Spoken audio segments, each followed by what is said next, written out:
C'est ma région sur Sensation. C'est ma région, c'est maintenant. Je suis allé à la rencontre de Catherine Pégard, présidente de l'établissement public du château de Versailles, qui nous explique en quoi le château possède un rayonnement international. Alors là, le rayonnement international du château de Versailles, je crois que c'est lié à son origine même. Nous allons fêter en 2023 les 400 ans du début de la construction du château de Versailles.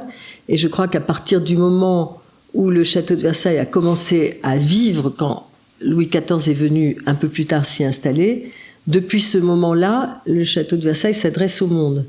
Et depuis ce moment-là, le monde vient à Versailles. Les premiers touristes sont venus à Versailles du temps de Louis XIV. Il y a eu les premiers guides touristiques qui ont été publiés à ce moment-là.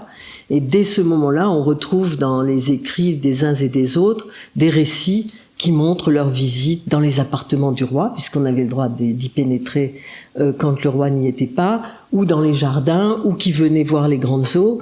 Et on constate d'ailleurs que le spectacle le plus populaire à Versailles, c'est celui des grandes eaux, et que les grandes eaux renaissent après toutes les crises, comme on a vécu la crise sanitaire récemment. Après toutes les crises, le premier signal de la vie qui reprend, c'est à Versailles avec les grandes eaux.